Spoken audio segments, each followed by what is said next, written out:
Hi friends, welcome to SS queen channel. இன்றைக்கி ஒரு சூப்பரான கத்திரிக்காய் ரெசிபி தான்.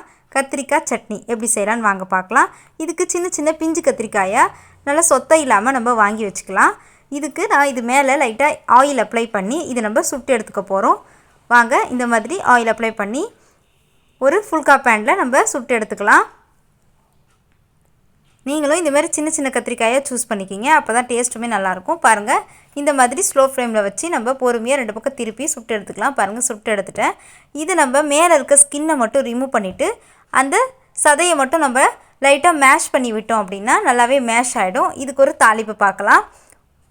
கடாயில் நல்லெண்ணெய் ஊற்றி உளுத்தம்பருப்பு 1 டீஸ்பூன், காஞ்ச மிளகாய், ஒரு கொத்து கருவேப்பிலை, இது நல்லா பொரிஞ்சதுக்கப்புறம் ஒரு கைப்பிடி அளவுக்கு வெங்காயம் நல்லா ஃபைனாக சாப் பண்ணி சேர்த்துக்குங்க, அப்போ தான் நல்லாயிருக்கும்.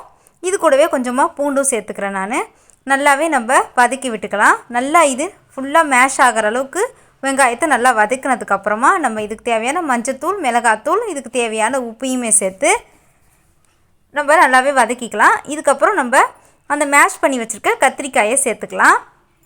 பாருங்கள் எந்த அளவுக்கு மேஷ் ஆகிடுச்சு அப்படின்னு சொல்லிட்டு. இது கத்திரிக்காய் மாதிரியே தெரியாது நீங்கள் மேஷ் பண்ணிட்டீங்க அப்படின்னா. மேஷ் பண்ணிவிட்டு சும்மா ஒரு கொஞ்சமாக புளி எடுத்து நம்ம கரைச்சி இதுக்குள்ளே சேர்த்து நல்லா கொதிக்க வச்சு கொதி வந்ததுக்கப்புறமா நம்ம இறக்கி ஒயிட் ரைஸ் கூடயோ இட்லி, தோசை, சப்பாத்தி கூட சர்வ் பண்ணலாம். வீட்டில் நிறைய பேருக்கு கத்திரிக்காய் பிடிக்காது. குழம்புலையோ பொரியல்லையோ போட்டாலுமே அப்படியே எடுத்து வச்சுட்டு சாப்பிட்றவங்க தான் வீட்டில் அதிகம். இப்படி கண்டிப்பாக ட்ரை பண்ணி பாருங்கள். Thank you friends.